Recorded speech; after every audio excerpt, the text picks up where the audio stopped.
হরে কৃষ্ণ। বিজয়া একাদশী ব্রত চলে এসেছে। তো কবে রয়েছে বিজয়া একাদশী ব্রত? কিভাবে আপনারা বাড়িতে এই বিজয়া একাদশী ব্রত পালন করবেন? ভারতবর্ষে পালনের সময়সূচি এবং বাংলাদেশেও পালনের সময়সূচি, কখন কিভাবে আপনারা পালন করবেন এবং একাদশীতে কি খেতে পারবেন, কি খেতে পারবেন না, এবং কারা কারা এই একাদশী ব্রত করতে পারবেন এবং এই একাদশীর কি বিশেষ গুরুত্বপূর্ণ। স্বয়ং ভগবান শ্রী রামচন্দ্র এই একাদশী ব্রত পালন করেছিলেন এবং শিবরাত্রির আগের এই একাদশীটি অত্যন্ত গুরুত্বপূর্ণ। যারা শিবরাত্রি ব্রত পালন করবেন তাদের ক্ষেত্রেও এই একাদশীটি কিন্তু খুবই গুরুত্বপূর্ণ, তাই অবশ্যই আপনারা এই ভিডিওটি অত্যন্ত মনোযোগ দিয়ে শ্রবণ করবেন। বিজয়া একাদশী ব্রত ফাল্গুন মাসের কৃষ্ণপক্ষের একাদশীর নাম হলো বিজয়া। সব কিছুতে আপনি যদি বিজয়ী বা জয়ী প্রাপ্ত হতে চান তাহলে অবশ্যই কিন্তু আপনাকে বিজয়া একাদশী ব্রত পালন করতে হবে। স্বয়ং ভগবান শ্রী রামচন্দ্রও তিনিও এই বিজয়া একাদশী ব্রত পালন করেছিলেন, একথা একাদশী মাহাত্ম্যতেই বর্ণন রয়েছে। তো এই বিজয়া একাদশী অত্যন্ত গুরুত্বপূর্ণ একটি একাদশী। বছরে যতগুলি একাদশী পড়ে তার মধ্যে অন্যতম একটি গুরুত্বপূর্ণ একাদশী হলো ফাল্গুন মাসে কৃষ্ণপক্ষের বিজয়া একাদশী, যা শিবরাত্রির ব্রতের আগেই কিন্তু পালিত হবে এবং সকলকে পালন করতে হবে। তো এই বছর বিজয়া একাদশী ব্রত রয়েছে আগামী 13ই ফেব্রুয়ারি শুক্রবার। ভারত বাংলাদেশের সকল ভক্তগণকে এই 13ই ফেব্রুয়ারি শুক্রবার দিন কিন্তু বিজয়া একাদশী ব্রত পালন করতে হবে। এবার বলে দিই যে কারা কারা এই একাদশী ব্রত পালন করতে পারবেন। অনেকেই প্রশ্ন করে থাকেন যে সধবা নারীরা বা কুমারী মেয়েরা কি এই একাদশী ব্রত করতে পারে। অনেককেই দেখা যায় বিভ্রান্তি ছড়িয়ে দেয় যে না, সধবা নারীরা করতে পারবে না, কুমারী মেয়েরা করতে পারবে না, একাদশী নাকি বিধবা নারীদের করতে হয়। তো এ বিষয়ে বলে রাখি যে একাদশী মাহাত্ম্যে বলা রয়েছে যে 8 থেকে 80 বছর বয়স পর্যন্ত যে কোনো বয়সী, সে শিশু হোক, সে কন্যা হোক, সে বালক হোক, সে বালিকা হোক, সে যুবক হোক, যুবতী হোক, পুরুষ নারী বৃদ্ধ বৃদ্ধা আবাল বৃদ্ধ বনিতা সকলকেই একাদশী ব্রত করতে হবে। এখানে কোনো সধবা বিধবাদের উল্লেখ নেই, সকলকেই একাদশী ব্রত পালন করতে হবে। সধবা নারীরাও করতে পারবে, বিধবা নারীরাও করতে পারবে। তো সকলকেই একাদশী ব্রত পালন করতে হবে। তো এবার বলে দিই যে পালনের সময়সূচি। তো যেহেতু 13ই ফেব্রুয়ারি শুক্রবার দিন রয়েছে একাদশী, ভারত বাংলাদেশের সকল ভক্তগণকে পালন করতে হবে। তো পালন রয়েছে পরদিন 14ই ফেব্রুয়ারি শনিবার। তো পালনের সময়সূচিটা, ভারতবর্ষে পালনের সময়সূচি হচ্ছে সূর্যোদয় থেকে শুরু করে সকাল 10টার মধ্যে। এই সময়ের মধ্যে ভারতবর্ষের সকল ভক্তগণকে পালন করে নিতে হবে। আর বাংলাদেশে 14ই ফেব্রুয়ারি শনিবার সূর্যোদয়ের পর থেকে সকাল 10:30টার মধ্যে, এই সময়ের মধ্যে বাংলাদেশের ভক্তগণকে পালন করতে হবে। তো এবার মনে প্রশ্ন যাচ্ছে যে একাদশী ব্রত আমরা কিভাবে করব। দেখুন, একাদশী ব্রত 3 দিনের ব্রত, তাহলে মনে আপনার প্রশ্ন যাচ্ছে যে তাহলে কি 3 দিন না খেয়ে থাকতে হবে? না, তেমন বিষয় নয়। 3 দিনের ব্রত মানে একাদশীর আগের দিন অর্থাৎ দশমীর দিন বৃহস্পতিবার দিন আপনাকে সংকল্প করতে হবে।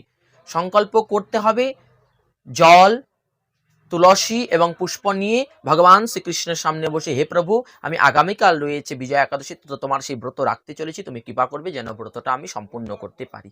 তো এটা হচ্ছে সংকল্প হলো আগের দিন। এবং রাত্রি 12টার আগেই কিন্তু আপনি প্রসাদ ভোজন করে বা খেয়ে নিয়ে দাঁত মেজে নেবেন, কারণ একাদশীতে দন্ত ধাবন করতে নেই, মাথায় তেল দিতে নেই, গায়ে সাবান দিতে নেই। তো এটা গেল দশমীর দিন। এবং একাদশীর দিন কি করবেন?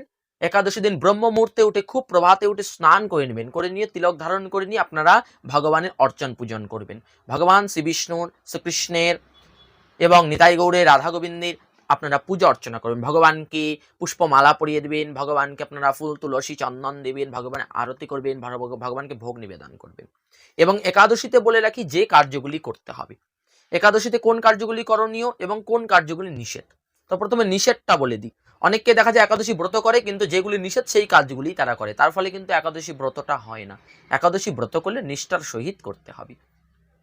তো একাদশীতে নিষিদ্ধ কার্যগুলি হলো যে কোনো নেশা জাতীয় দ্রব্য আপনি গ্রহণ করতে পারবেন না। অনেককে দেখা যায় তামাক সেবন করে, তারা বিড়ি সিগারেট পান করেন, এবং অনেকে দেখা যায় পান তারা গ্রহণ করে থাকে, নেশা জাতীয় দ্রব্য। তো একাদশীতে কোনো প্রকার নেশা জাতীয় দ্রব্য গ্রহণ করতে নেই। একাদশীতে অযথা সময় ব্যতীত আপনি করতে পারবেন না। একাদশীতে মিথ্যা সম্ভাষণ নয়। একাদশীতে কারো পরনিন্দা পরচর্চা, পরনিন্দা পরচর্চা তো কোনোদিনই করবেন না, বিশেষ করে তো একাদশীতে আরোই করবেন না, কারণ এইগুলি করলে কিন্তু ব্রত আপনার প্রতি কৃপা করবে না। তাই এইগুলো থেকে সাবধান থাকতে হবে। এবং একাদশীতে আপনি পঞ্চশস্য জাতীয় জিনিস কোনো কিছু গ্রহণ করবেন না, যেমন চালের তৈরি জিনিস, গমের তৈরি জিনিস, যবের তৈরি জিনিস, সর্ষের তৈরি জিনিস, এইগুলো আপনারা কখনোই গ্রহণ করতে পারবেন না। তাহলে একাদশীতে করণীয় কার্য কি? একাদশীতে ভগবানকে আপনি সেদিন প্রভাতে উঠে, প্রত্যেক দিন তো বিভিন্ন কাজে ব্যস্ত থাকেন, একাদশীর দিন একটু সময় নিয়ে ভগবানকে আপনি অভিষেক করাই দিলেন, স্নান করিয়ে দিলেন, ভগবানের শ্রী অঙ্গে চন্দন, ফুল, তারপর তুলসী দিলেন, ভগবানের শ্রীচরণে একটা পুষ্প মালা পরিয়ে দিলেন, নতুন একটা বস্ত্র পরিয়ে দিলেন, ভগবানের আরতি করলেন, ভগবানকে ভোগ নিবেদন করলেন এবং গ্রন্থ পাঠ, শ্রীমদ্ ভগবদ গীতা পাঠ করলেন, চৈতন্য চরিতামৃত, তারপর শ্রীমদ্ ভাগবত, হরিনাম করলেন, মালা জপ। আপনার হয়তো গ্রন্থ পাঠ করতে আপনি নাও পারেন, দেখা যাচ্ছে যে আপনি গ্রন্থ পাঠ করতে পারেন না, তাহলে আপনি হরিনাম করুন, মালা জপ করুন যতটা আপনি পারেন, তুলসী পরিক্রমা করুন, তুলসীতে জলদান করুন, প্রদীপ প্রজ্বলন করুন, হরিনাম করুন, হরিনাম সংকীর্তন শ্রবণ করুন, কৃষ্ণ কথা শ্রবণ করুন, এইগুলি একাদশীতে করতে হয়। তাহলে এবার আসছি যে একাদশীর দিন ভগবানকে আপনি পূজা করলেন, আরতি করলেন, ভগবানকে কি ভোগ লাগাবেন? তো একাদশীতে মনে রাখবেন, অন্ন জাতীয় জিনিস, গমের তৈরি জিনিস, যবের তৈরি জিনিস, সর্ষের তৈরি জিনিস, পঞ্চশস্য যেগুলি রয়েছে সেগুলো সম্পূর্ণ প্রকারে নিষিদ্ধ। তো ভগবানকে আপনি ভোগ লাগাতে পারবেন না, কারণ সেই প্রসাদ তো আপনি পেতে পারবেন না। তাহলে ভগবানকে কি ভোগ নিবেদন করবেন? আপনি ফল ভোগ নিবেদন করতে পারেন, আপনি দুগ্ধ, বাদাম ভাজা, শাকাহার, সাবুর মিষ্টান্ন, এইগুলি আপনি নিবেদন করে দিতে পারেন। এইগুলি তুলসী দ্বারা ভগবানকে ভোগ নিবেদন করলেন। এবার প্রশ্ন জাগছে যে একাদশীতে কি কি খেতে পারবেন, কি কি খেতে পারবেন না। অনেকে বলে থাকে যে আমরা একাদশী ব্রত করবো, কিন্তু কি খাবো? তো দেখুন, একাদশী ব্রত শাস্ত্রে বলা রয়েছে যে নির্জলা করতে পারলে, প্রতিটি একাদশী, শুধু পাণ্ডবা নির্জলা যে একাদশী নির্জলা ব্রত তা কিন্তু নয়, প্রতিটি একাদশী ব্রত নির্জলা করতে পারলে একান্তই ভালো। কিন্তু এও বলা রয়েছে যারা নির্জলা করতে পারবে না তারা ফল, তারা দুগ্ধাহার, তারা শাকাহার, জলাহার, এগুলি আপনারা নিতে পারবেন, আপনারা গ্রহণ করতে পারবেন। ফল দুধ নিয়েই আপনারা করুন, তাও একাদশী ব্রত করুন। ফল নিন, দুধ নিন, সাবু নিন, সাবুর মিষ্টান্ন নিন, সাবুর পকোড়া নিন, আপনারা বাদাম ভাজা নিন, আপনারা খেয়েই ভগবানকে সেই ভোগটা নিবেদন করে সেই প্রসাদটা খেয়েই আপনারা একাদশী ব্রত করুন, তাও করুন। কিন্তু যারা নির্জলা করতে পারবে একান্তই ভালো, কিন্তু যারা পারবে না তারা নিয়েই করুন, তাও একাদশী ব্রতের কৃপা হবে, তাও একাদশী ব্রত আপনারা করুন। তো এইভাবে একাদশীর দিন আপনারা একাদশী ব্রত আপনারা পালন করবেন এবং হরিনাম শাস্ত্রগ্রন্থ অধ্যয়ন পাঠ করবেন এবং ব্রত মাহাত্ম্য কথা শ্রবণ করবেন। কারণ ব্রত মাহাত্ম্য কথাতে বলা রয়েছে যে এই একাদশী ব্রত করার ফলে এবং ব্রত মাহাত্ম্য কথা শ্রবণ করার ফলে বাজপেয় যজ্ঞের ফলও অনায়াসে লাভ হয়ে যায়। তো এইভাবেই একাদশী ব্রত করতে এবং রাত্রি জাগরণ করতে পারলে কিন্তু একান্তই ভালো। সেদিন ঘুমানো নয়, যদি রাত্রি জাগরণ করতে পারেন, আর যদি একান্তই না পারেন সেক্ষেত্রে ঘুমোতে পারেন। তো রাত্রি জাগরণ করতে পারলে এবং নাম সংকীর্তন করতে পারলে খুবই ভালো। এবং পরদিন, তাহলে দেখুন, দশমীর দিন সংকল্প গেল, একাদশীতে একাদশী ব্রত হলো এবং দ্বাদশীর দিন পারণের দিন আপনাকে প্রভাতে উঠে স্নান করে আপনাকে কি করতে হবে? ভগবানের সেবা পূজা করবেন, অর্থাৎ ফুল তুলসী চন্দন দিলেন ভগবানের শ্রীচরণে, ভগবানকে ভোগ লাগিয়ে এই দ্বাদশীর দিন পারণের সময়ের মধ্যে, নির্দিষ্ট সময়ের মধ্যে মনে রাখবেন পারণ করতে হবে। কিন্তু পারণ মানে এই নয় কিন্তু একাদশী ব্রত করলেন, অনেকে দেখা যায় একাদশী ব্রত করে আগের দিনও আমিষ খাবার খেয়ে নিল এবং একাদশী ব্রতের পরের দিনও আমিষ খাবার খেয়ে নেয়, কারণ তারা বলে থাকে যে একাদশী ব্রত তো করে নিয়েছে, আগের পরের দিন আবার কি। কিন্তু এটা ব্রত নয়। ব্রত যদি করতে হয়, যে একাদশী ব্রত বললাম যে 3 দিনে, যে কোনো ব্রতই খুব নিষ্ঠা করে করতে হয়। আগের দিন আপনাকে নিরামিষ আহার করতে হবে, যারা আমিষ গ্রহণ করেন তাদের ক্ষেত্রে বলছি, আগের দিন আপনাকে নিরামিষ আহার করতে হবে একাদশীতে একাদশী ব্রত, দ্বাদশীর দিন আপনাকেও নিরামিষ আহার কিন্তু করতে হবে। বিশেষ করে ভগবানের প্রসাদ গ্রহণ করতে পারলে আরো অত্যন্ত ভালো। তো এই দ্বাদশীর দিন আপনাকে নির্দিষ্ট সময়ের মধ্যে পালন করতে হবে, পালনের সময় কিন্তু অতিক্রম করে গেলে, ওভার করে গেলে কিন্তু হবে না।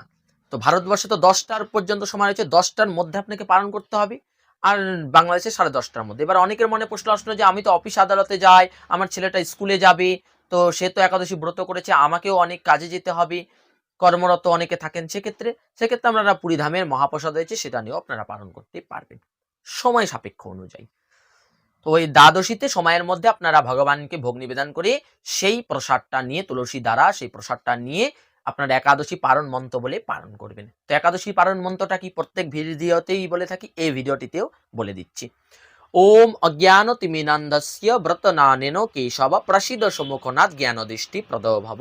এই মন্ত্র বলে সেই মহাপ্রসাদের জয়ধ্বনি দিয়ে সেই মহাপ্রসাদটা আপনারা গ্রহণ করে জলপান করে পালন করবেন এবং ব্রতটা প্রভুর চরণে দিয়ে দেবেন। প্রভু, তোমার কাছে সংকল্প করেছিলাম, একাদশী ব্রত রেখেছিলাম গতকাল এবং আজকে দ্বাদশী, তো এই ব্রতটা তোমার চরণে সমর্পণ করলাম। কোনো ভুল ত্রুটি হলে তুমি মার্জনা করে দিও, মাফ করে দিও এবং এই ব্রতের পুণ্য প্রভাব সদাই জগতের কল্যাণকার্যী এবং আমাকে তোমার শ্রীচরণে রেখো। এই বলে প্রভুর চরণে ব্রতটাকে নিবেদন করে দেবেন। তো এইভাবে করতে হয় একাদশী ব্রত। আর একাদশী ব্রতের দিন আপনি অন্ন অর্থাৎ চালের তৈরি জিনিস, গমের তৈরি জিনিস, রুটি, লুচি, সবজি, তরি, তরকারি, বিবিধ ব্যঞ্জন, মিষ্টান্ন মানে পায়েস, সবকিছু, পনির, রসা, সবকিছু, সর্ষের তৈরি জিনিস সবকিছুই আপনারা এদিন ভগবানকেও নিবেদন করতে পারবেন, আপনারাও গ্রহণ করতে পারবেন। এবং এদিন ব্রাহ্মণ হোক, বৈষ্ণব হোক, সকলকে আপনারা ভোজন করাতে পারবেন দ্বাদশীর দিন। তো এইভাবে কিন্তু একাদশী ব্রত করতে হয়, সকলকে করতে হবে, কোনো বয়সের বিভেদ নেই। ৮ থেকে ৮০ বছরের প্রত্যেক মানুষের, প্রত্যেক সনাতনীর কর্তব্য একাদশী ব্রত পালন করা। সে বালক হোক, বালিকা হোক, যুবক হোক, যুবতী হোক, বৃদ্ধ হোক, বৃদ্ধা হোক, পুরুষ হোক, নারী হোক, সকলকেই করতে হবে। অনেকে ভাবছেন যে আমি তো অসুস্থ, আমি না খেয়ে থাকতে পারি না, আমি কি একাদশী করব? আপনি একাদশী ব্রত করুন, ফল নিয়ে, জল নিয়ে, দুগ্ধাহার নিয়ে করুন। অনেকে আরো প্রশ্ন করে থাকে একাদশী থেকে ওষুধ সেবন করতে পারবো? অবশ্যই। ঔষধ পথ্য এগুলি আপনারা, মেডিসিন আপনারা গ্রহণ করতে পারবেন, তা বাদে পঞ্চশস্য জাতীয় জিনিস গ্রহণ করতে পারবেন না। সেই পঞ্চশস্য জাতীয় জিনিস থেকে দূরে সরিয়ে রেখে আপনারা ওষুধটা সেবন করতে পারবেন। যাদের একান্তই শরীরের পক্ষে ওষুধের প্রয়োজন তারাই গ্রহণ করতে পারবেন। তাও আপনারা একাদশী ব্রত করুন। তো এইভাবে আপনারা একাদশী ব্রত করবেন। আশা করছি আগামী 13ই ফেব্রুয়ারি শুক্রবার রয়েছে বিজয়া একাদশী। সবকিছুতে যদি বিজয় প্রাপ্ত করতে চান এবং প্রভুর চরণ কমল প্রাপ্ত করতে চান তাহলে অবশ্যই বিজয়া একাদশী ব্রত পালন করুন। তো ভিডিওটার আজকে এখানেই এন্ড। যদি ভিডিওটা ভালো লেগে থাকে তাহলে অবশ্যই আপনাদের কাছে আমার একটি রিকোয়েস্ট, ভিডিওটিকে যতটা পারবেন সকলের মাঝে শেয়ার করবেন, সকলকেও একাদশী ব্রত করতে উৎসাহিত করুন এবং আমাদের মধুর কৃষ্ণকথা চ্যানেলকে সাবস্ক্রাইব করে রাখবেন যাতে নিত্য নতুন তথ্য আপনাদের সামনে তুলে ধরতে পারি। ভালো থাকুন, সুস্থ থাকুন। জয় শ্রী রাধে।